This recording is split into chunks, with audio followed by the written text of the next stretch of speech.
Hi everyone, welcome to the Cheating Wife Stories Tales. Thanks for joining us.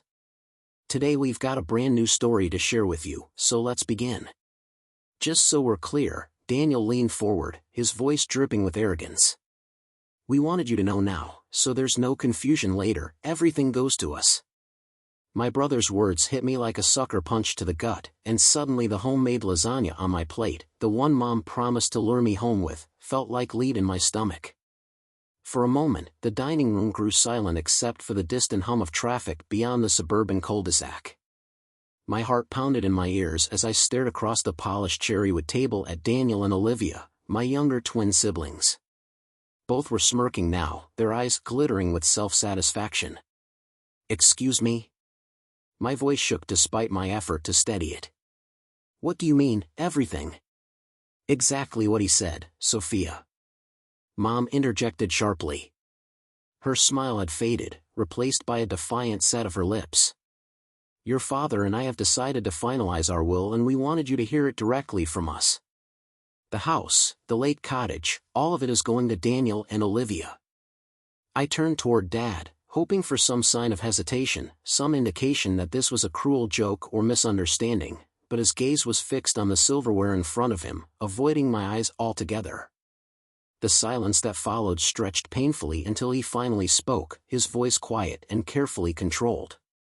"Sophia, you have to understand our reasoning," Dad said, folding his hands slowly. "You've done extremely well for yourself. Your mother and I are proud of your career and the success you've built. Daniel and Olivia, well, they're still finding their footing. They need more support." I blinked hard, fighting the hot sting of tears. Support?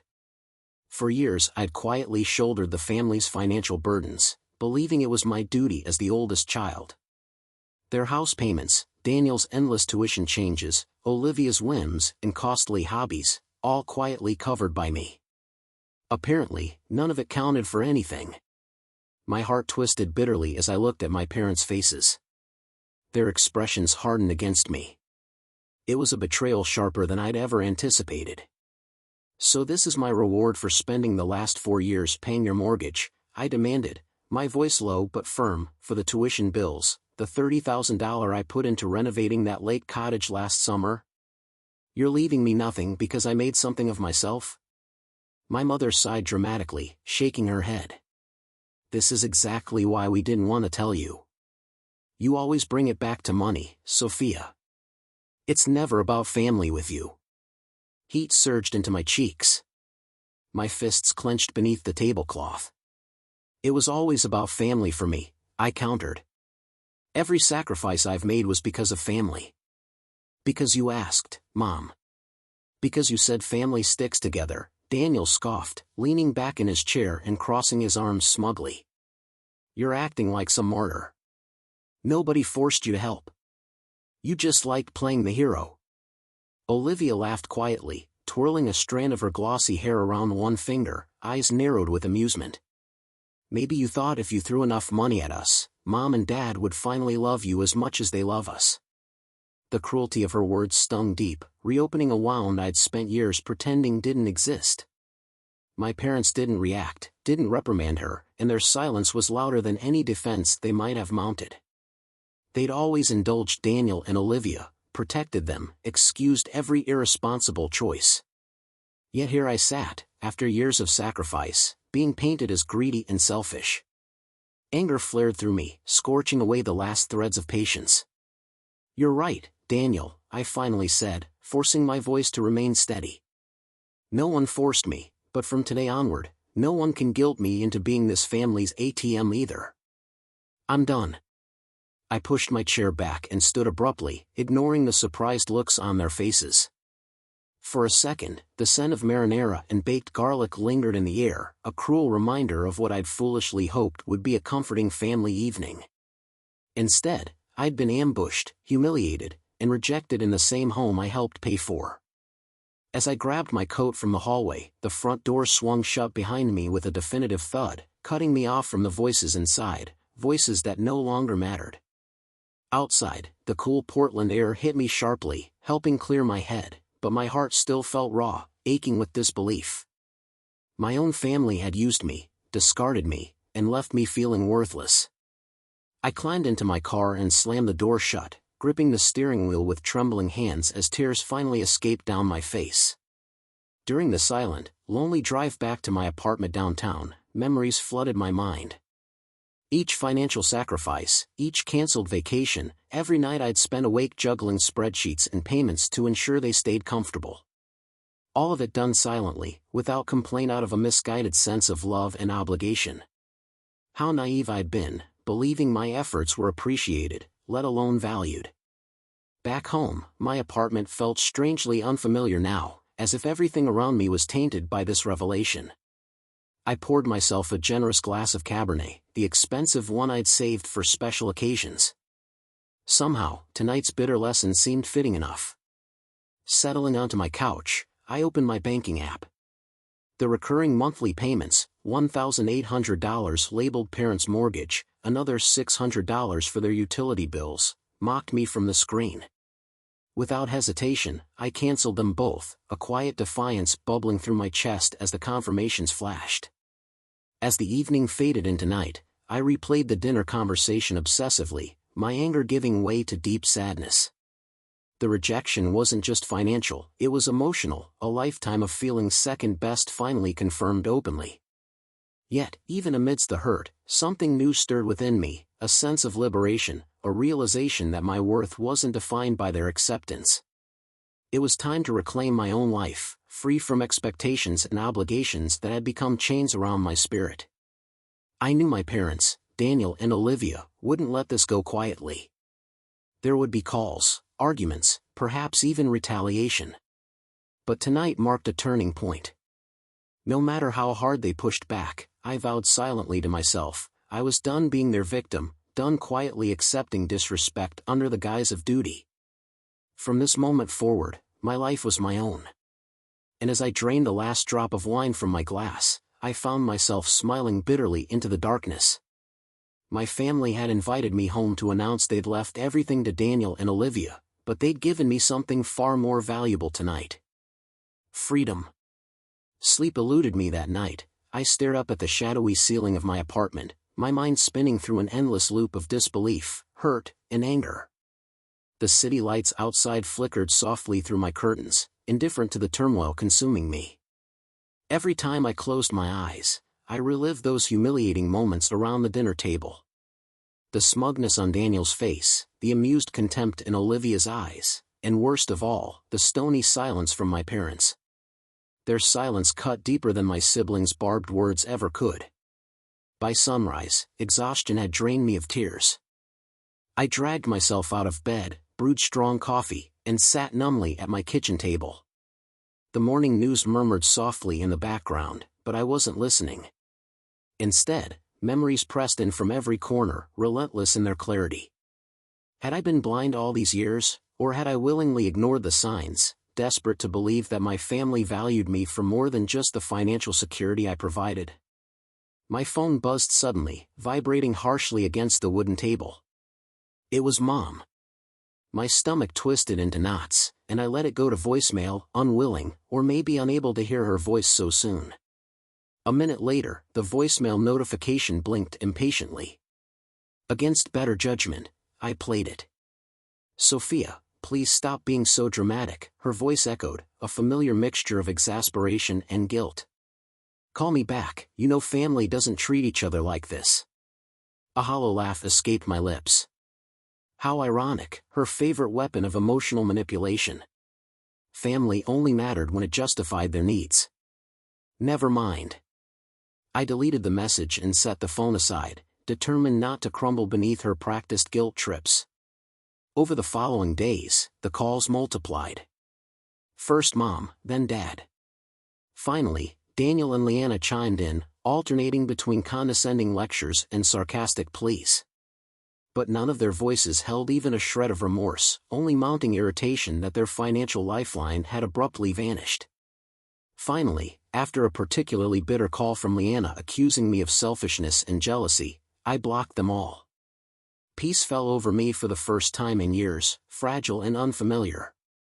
Yet beneath the quiet relief simmered a dull, persistent ache, one I wasn't sure would ever fade completely. I threw myself into work as a distraction. Bennett Construction's latest project, a sleek medical office complex in Sacramento, demanded my full attention. Meetings, blueprints, client walkthroughs, all things I'd always handled with grace now felt like desperate escapes from the reality waiting for me outside office hours.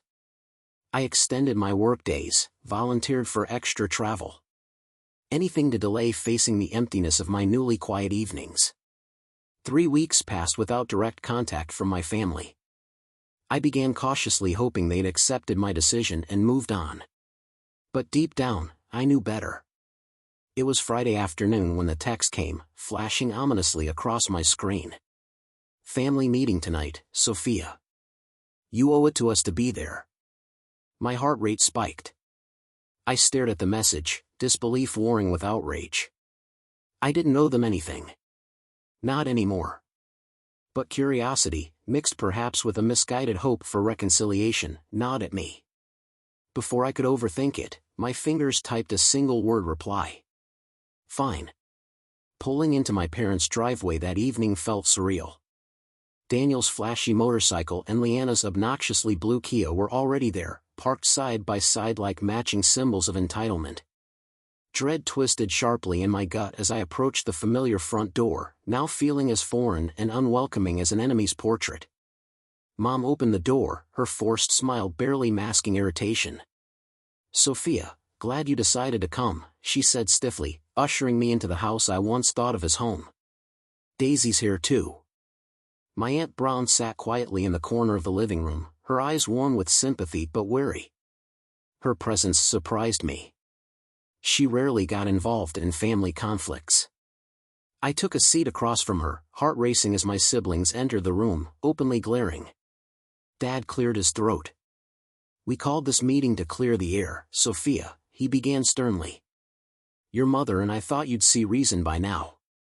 Obviously, we were mistaken." I bit back a sharp retort, clenching my fists tightly. "See reason?" My voice shook despite efforts to control it. "You cut me out completely after everything I've done for you.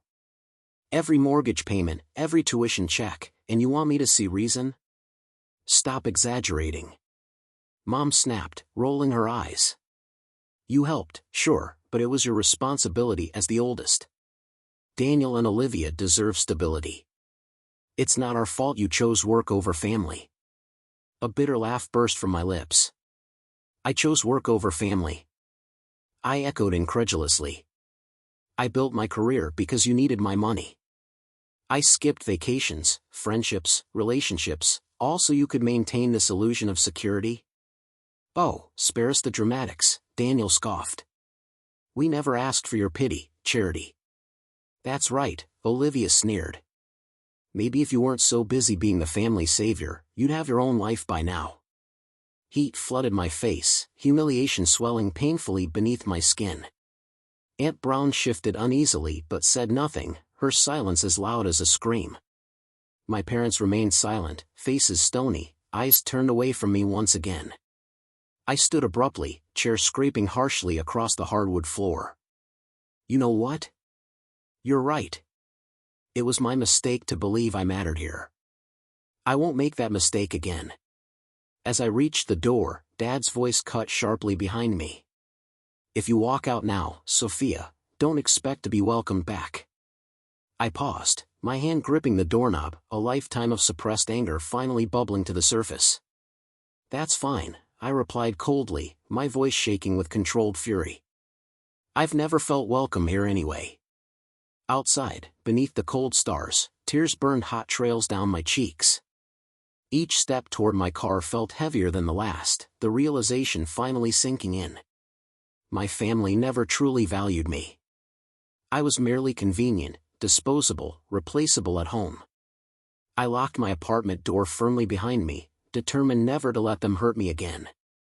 I sat in darkness, the silence now strangely comforting, wrapping around me like a protective shield.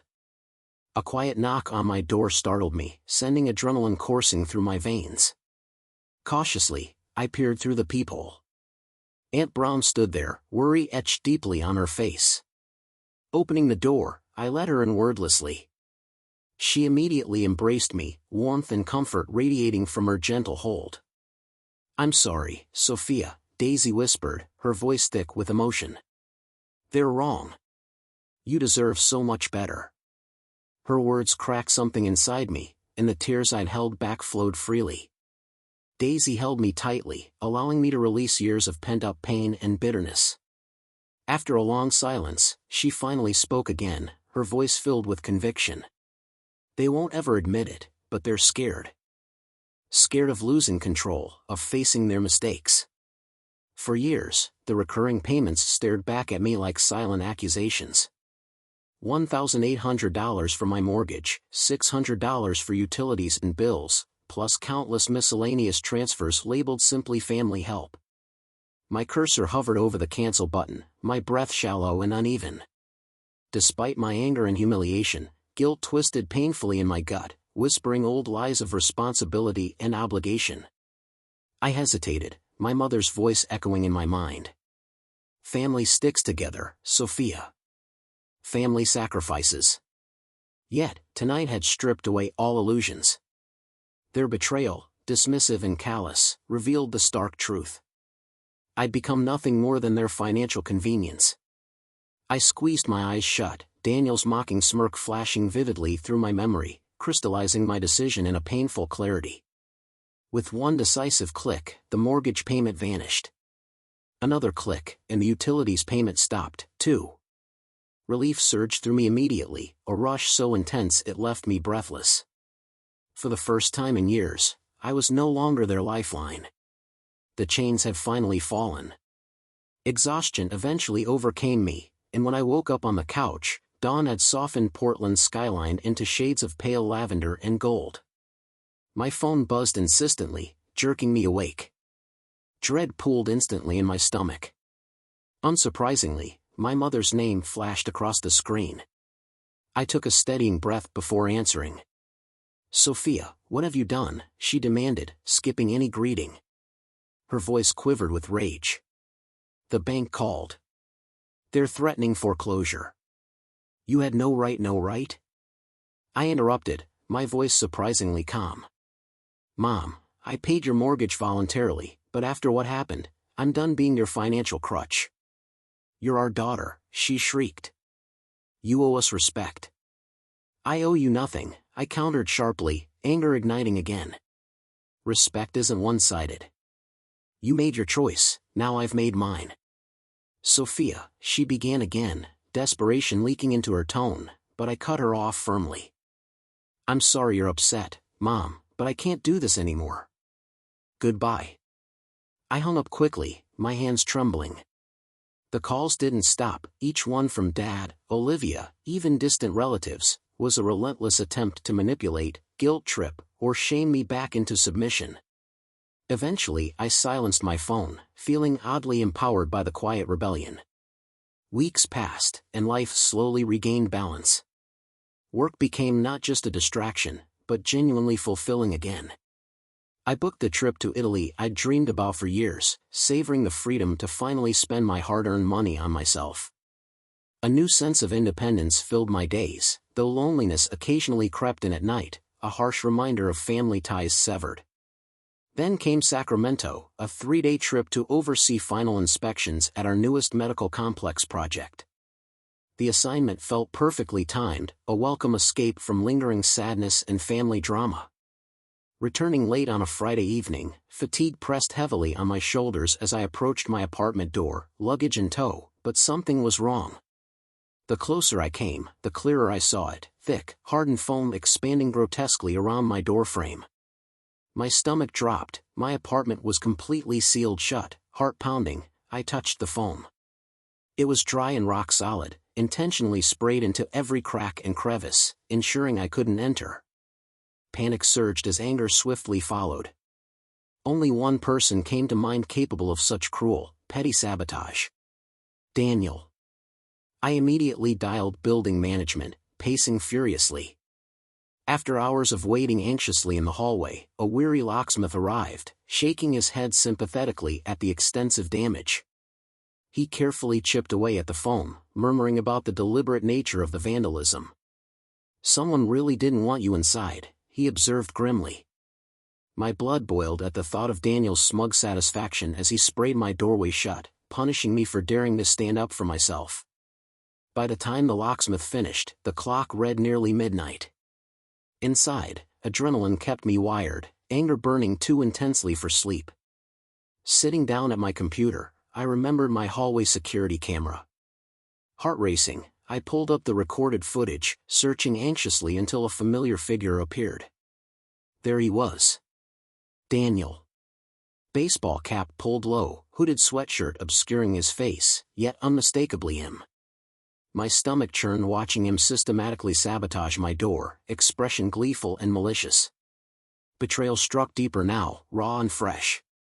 This wasn't just financial spite, it was personal and intentional cruelty. With shaking hands, I saved the footage, rage solidifying into determination. I hesitated momentarily. This was my brother. Could I truly turn him over to authorities? But this went beyond family squabbles. Daniel had crossed a line from selfishness into criminality. I called Aunt Brown, seeking guidance. "Sophia," Daisy's voice was gentle, but firm. "If you don't hold Daniel accountable now, he'll never learn. Protecting him isn't kindness, it's enabling." Her wisdom steadied me. With deep resolve, I filed a police report the next morning, handing over the footage as evidence. My family's outrage exploded, a torrent of furious voicemails flooding my phone, calling me vindictive, heartless, a traitor. Yet beneath their anger lay desperation, a sudden realization that I was serious, no longer controllable. Daniel faced real consequences, charges looming unless restitution was made. Dad finally called, voice brittle with forced calm. "What will it take, Sophia, for you to drop the charges?" $3,000, I replied instantly. "The exact cost of repairs." "That's extortion," he barked indignantly. "No," I answered coldly, surprising even myself with the strength in my voice. "It's consequences. Daniel vandalized my home, either he pays or he faces the charges, it's his choice." He hung up abruptly. The following morning, a transfer appeared in my account, exactly $3,000, labeled bitterly as final payment. Despite their evident resentment, victory surged within me, not because of the money, but because, for once, I'd forced them to acknowledge their actions had consequences. Daniel's petty vandalism hadn't destroyed me, instead, it crystallized my newfound independence. No longer shackled by their selfish demands, I finally began reclaiming my life. Standing alone in my repaired apartment doorway, I took a deep breath, savoring the bittersweet victory. Yes, my family had betrayed me, hurt me, pushed me to the brink, but they'd unknowingly set me free. And now, at last, I could build a life on my own terms, answering only to myself. After Daniel's vandalism, my family's silence felt deafening. Days turned into weeks without contact, no angry messages, no desperate pleas. At first, their silence seemed a relief, but soon it morphed into a constant, oppressive reminder of what I'd lost. My parents had chosen sides, and once again, I wasn't the one they picked. Then the rumors started. Aunt Brown called late one evening, her voice filled with quiet urgency. "Sophia, your mom's been talking. She's telling everyone you've abandoned them, that you're trying to make your parents homeless." My heart sank. "That's ridiculous," I whispered, gripping my phone tighter. "They left me no choice." "I know that," Daisy soothed gently. "But others don't. They think you're selfish, that you stopped helping your family out of greed." The accusation twisted painfully in my gut. My parents were rewriting history, painting me as the villain, their martyrdom complete. My years of quiet sacrifice, countless canceled vacations, delayed personal goals, my own postponed dreams, were being erased as if they'd never mattered. I paced my apartment restlessly, anguish giving way to a fierce need to reclaim my voice. After years of obedient silence, I was done letting others define my story. Determinedly, I sat at my laptop, fingers flying across the keys as I composed a detailed post for Facebook. I laid bare everything: the monthly mortgage payments, Daniel's tuition and irresponsibility, Leanna's endless demands, even the damage Daniel had caused. Every sacrifice, dollar an ounce of quiet resentment poured out onto the screen. My hands trembled as I clicked post, releasing years of pent-up hurt into the open. Within minutes, comments poured in, reactions swift and divided. Some expressed shock and sympathy, horrified I'd been exploited for so long. Others scolded me sharply, accusing me of airing private family matters publicly. Then came Mom's furious voicemail. "How dare you humiliate us like this? You have no right." Her indignation triggered something primal inside me. "I have no right," I shot back angrily, calling her immediately. "You lied to everyone. After all I've done, you labeled me selfish, a villain, just to save face? You abandoned us," she hissed bitterly. "All because we chose to help your siblings who needed it most." "No," I corrected, my voice quivering. "You abandoned me the moment you decided my efforts meant nothing. You taught Daniel and Leanna entitlement over responsibility, and now you're paying the price. You've destroyed our family," she whispered coldly. "No," I replied softly, "you did that yourself." I hung up, heart hammering, tears blurring my vision, guilt twisted within me, painful and persistent. Had I truly destroyed my family by refusing to accept their betrayal? Was it wrong to stand up for myself, finally demanding respect? A knock startled me from my spiraling thoughts. I opened the door to Aunt Brown, concern etched deeply into her face. Wordlessly she hugged me tight, offering the unconditional support I'd longed for. "Sophia, your post changed everything," she said gently, stepping inside. "Some family members finally see the truth now. Your mom hid your contributions all these years, they had no idea." I sighed deeply, relief mingled with sadness. "Does it matter anymore?" "Yes," Daisy insisted softly, gripping my hand reassuringly. "Your voice matters, you deserve recognition for all you've done.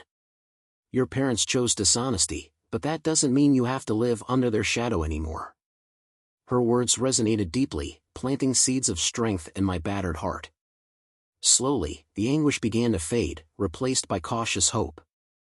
I was no longer hiding, no longer silent. The truth was painful, raw, but undeniably mine. Days later my phone buzzed unexpectedly, a text from Leanna, short and bitter. "Thanks a lot, everyone hates us now. Hope you're proud." I stared at her message feeling strangely detached. I'd spent so long chasing approval, craving their acceptance at any cost. Yet now, standing amidst the ruins of our relationship, I realized their approval was never genuine, it always came with conditions, sacrifices, strings attached.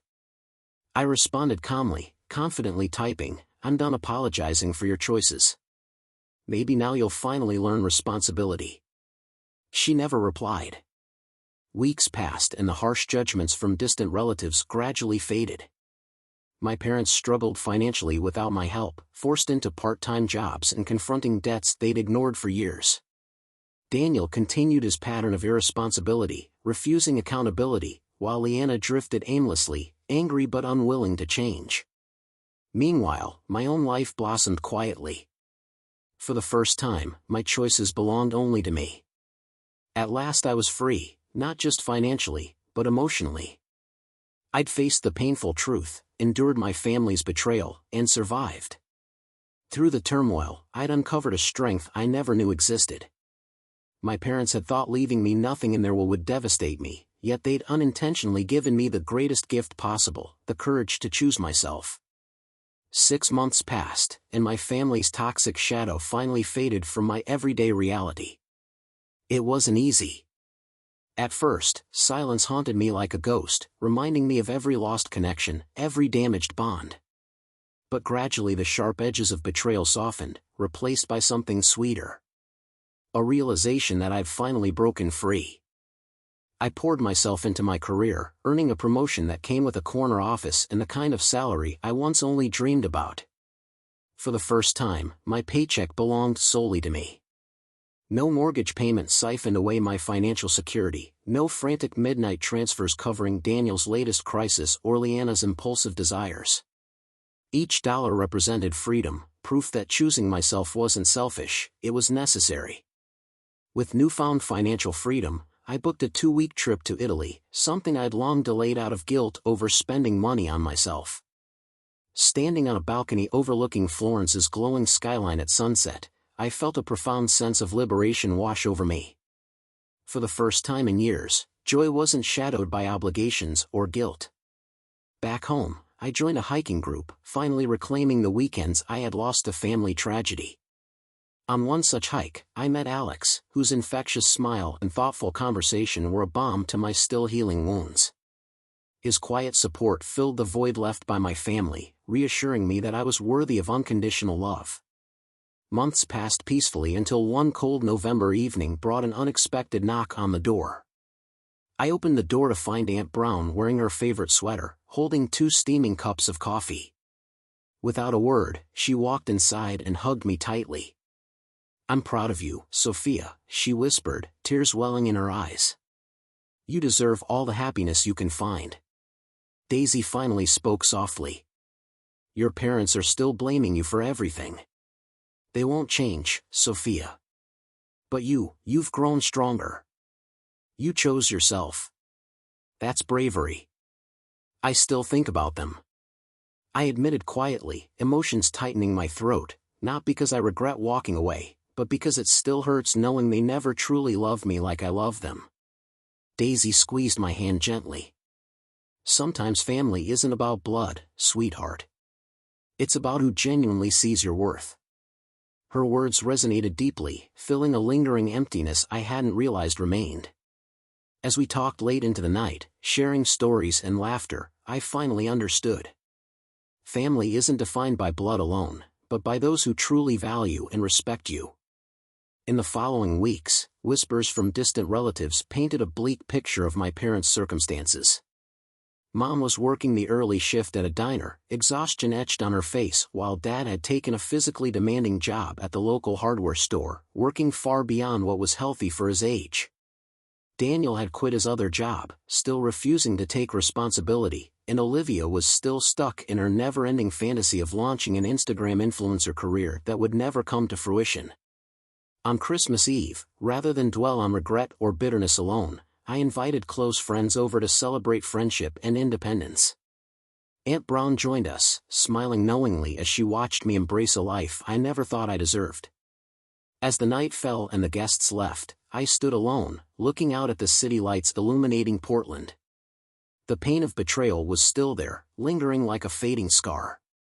But that pain had shaped me into a stronger person, one who wasn't afraid to honor my own worth. My parents tried to punish me by cutting me out of their will, but their betrayal had inadvertently given me something priceless, my freedom. In the end, my parents' rejection was my greatest liberation. They left everything they owned to Daniel and Olivia, but they gave me the opportunity to finally choose for myself. What would you have done in my shoes? Would you have continued to provide for your family at the expense of your own happiness, or would you have chosen to walk away, even if it meant losing them forever? I'd love to hear your thoughts in the comments below.